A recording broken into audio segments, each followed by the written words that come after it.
시청자 여러분 안녕하십니까? VOA 모닝 뉴스 시작합니다. 마이크 폼페오 미국 국무장관이 오는 11월 미국 대통령 선거 전에 3차 미북 정상회담이 열리긴 어렵다는 입장을 거듭 밝혔습니다. 또 북한은 중대한 인권 유린을 자행하는 나라 중 하나라며 인권 문제를 미국의 외교 정책에 반영할 것이라는 입장을 분명히 했습니다. 조상진 기자입니다.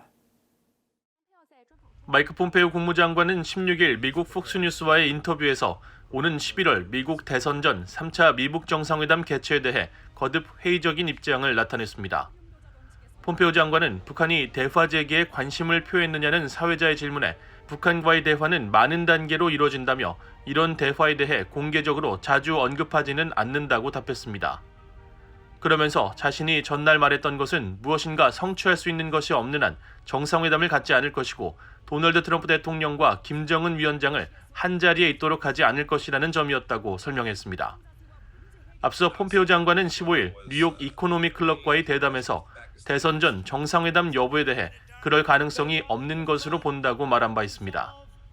다만 진전을 이룰 수 있고 그렇게 하는 최선의 방안이 양국 정상 간 직접 만남이라면 정상회담이 적절할 것이라고 밝혔습니다. 폼페오 장관은 폭스뉴스 인터뷰에서도 만약 우리가 좋은 결과를 얻고 북한의 비핵화라는 전 세계의 목표를 향해 중대한 진전을 낼 수 있다면 우리는 정상들이 함께할 수 있는 방법을 찾을 것이라고 거듭 강조했습니다. 폼페오 장관은 그러나 현재 대선까지 몇 개월 남지 않은 데다 자신은 두 정상이 함께할 수 있는 지점에 도달할 것이라는 증거를 아직 보지 못했다며 만날 기회를 얻기 희망하지만 만날 것이라고 기대하지 않는다고 말했습니다. 이런 가운데 폼페오 장관은 앞서 이날 국무부 산하 양도할 수 없는 권리에 관한 위원회 보고서 발표 자리에서 기조연설을 통해 북한을 중국과 러시아, 이란 등과 함께 중대한 인권 유린을 자행하는 나라로 지적하고 규탄했습니다. 그러면서 인간의 양도할 수 없는 권리를 보장할 수 있는 방안을 미국의 외교 정책에 반영해 나갈 것이라고 강조했습니다. Authoritarian regimes perpetrate gross human rights violations every day, all around the world, in Nicaragua, in Venezuela, in Zimbabwe, Iran, Russia, Burma, China, North Korea. It is clear that unalienable rights are central to who we are as Americans. But here's where I come in as Secretary of State. They have to underpin our foreign policy. 이날 발표된 양도할 수 없는 권리에 관한 위원회 보고서 역시 미국의 외교 정책에서 인권을 적극 옹호하는 것이 시급하다면서 다른 나라와의 협력 필요성을 강조했고 시민의 권리를 존중하는 사회로서 미국이 모범과 본보기가 돼야 한다고 강조했습니다. VOA 뉴스 조상진입니다. 미국 의회가 북한 등 적국들의 사이버 위협에 대한 대응 강도에 속도를 내고 있습니다. 국토안보부 산하 사이버 담당국의 예산과 권한을 대폭 늘리고 백악관 사이버 안보 담당 보좌관직을 복원하는 방안을 검토하고 있습니다. 이종훈 기자입니다. 미국 상원 군사위원회와 하원 군사위원회는 국토안보부 산하 사이버안보 기반시설안보국 시사의 역할과 권한을 대폭 늘리는 내용의 2021 회계연도 국방수권 법안을 최근 승인했습니다. 2018년 말 신설된 사이버안보 기반시설안보국 시사는 북한 정부의 해킹 조직 등 적국의 사이버 활동을 분석하고 기반시설을 보호하는 활동을 벌이고 있습니다. 하원은 이 같은 임무를 맡고 있는 시사가 모든 연방부처의 사이버 안보 활동 운용에 중추적인 역할을 하도록 하는 내용을 법안에 담았습니다.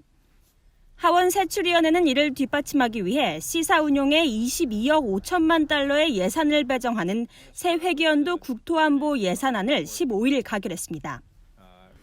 전년도에 비해 2억 3,900만 달러가 늘었는데 이는 시사의 요청보다 약 5억 달러나 증액된 겁니다.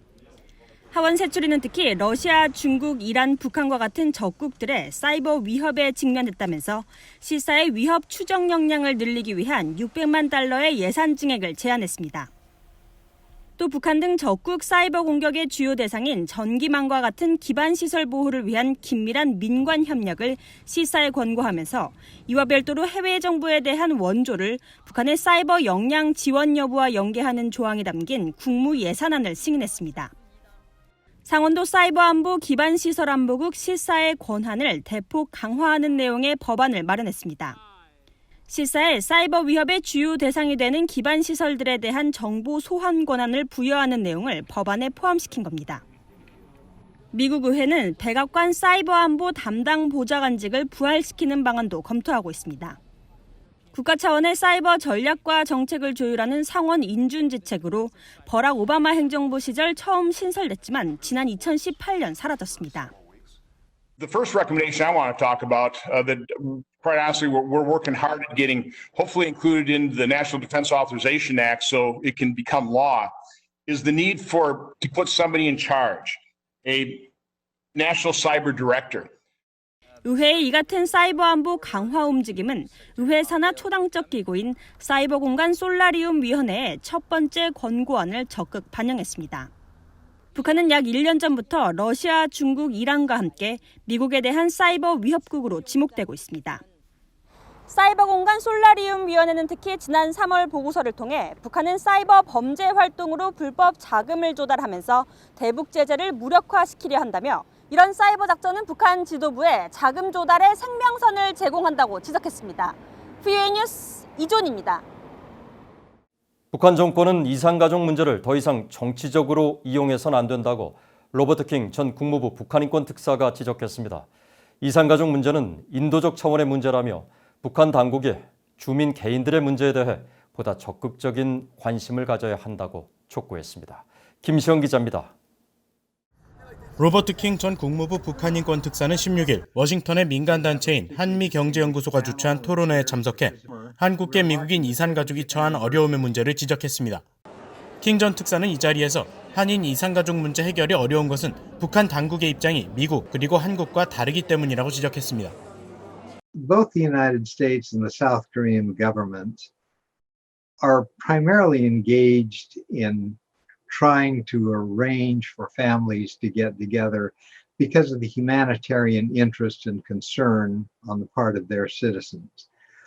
North Korea, on the other hand, has far less concern about the individuals in North Korea. 그러면서 북한이 미국이나 한국으로부터 뭔가를 얻어내기 위해 이산가족 상봉 문제를 악용하려는 것이 이산가족 상봉을 어렵게 하는 문제의 본질이라고 지적했습니다. The real problem is that North Korea wants to be able to use access to their own citizens by their relatives to get something from South Korea or from the United States. And that's, I think, where the problem is, because this is really a humanitarian problem. It's not a political problem. 킹 전 특사는 그러면서 많은 나라 국민들이 우선적 가치로 인정하는 가족을 만날 권리가 북한 주민에게도 허용돼야 한다는 점을 강조했습니다. 한편 미국 내 한인 이산가족 단체인 이산가족 USA의 폴 경민 리 대표는 이날 토론회에서 미국 내 한인 이산가족 찾기 활동을 위한 체계적인 지원의 필요성을 강조했습니다.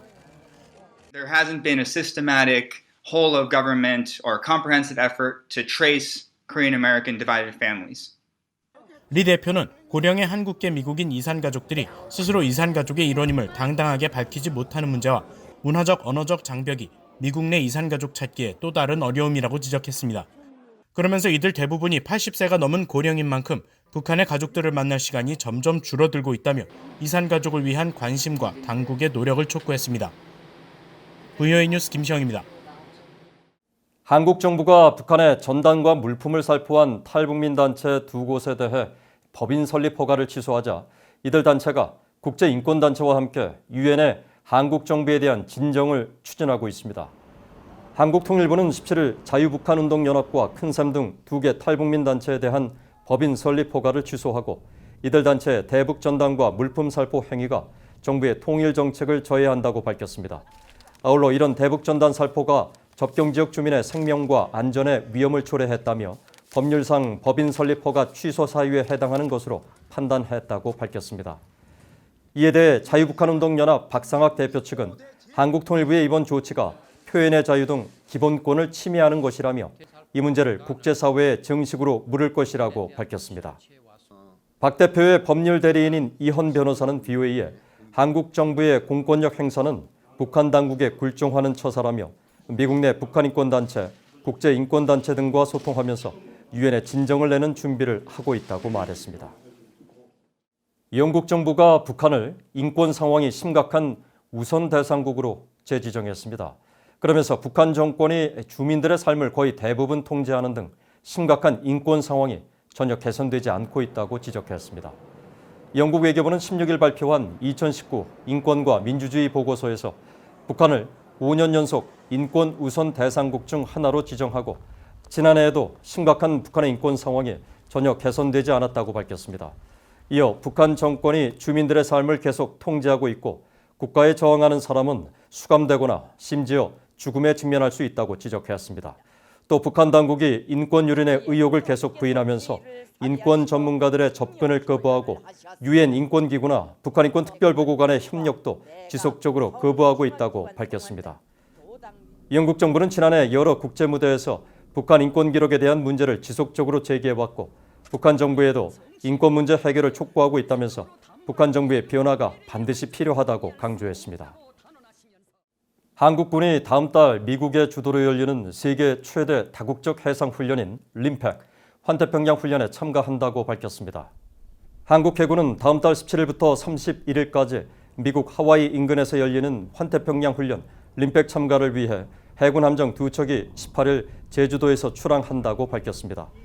이번 훈련에서 한국 해군은 7,600톤급 이지스함과 4,400톤급 구축함, 해상작전 헬기 2대와 장병 570여 명이 참가하며 기동부대 사령관을 맡아 다국적 함정들로 구성된 연합전력을 지휘하면서 해양 차단 작전과 해상 공방전, 대잠수함전 등의 훈련을 참가할 예정인 것으로 알려졌습니다.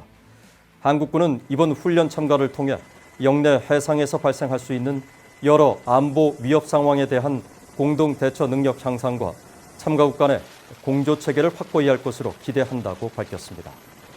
세계 최대 다국적 해상 훈련인 림팩 훈련은 신종 코로나 바이러스 감염증 확산 여파로 훈련 일정이 2주로 단축됐고 한국군은 2018년 참여했던 잠수함과 해상 초계기를 파견하지 않는 등 참가 규모를 줄였습니다.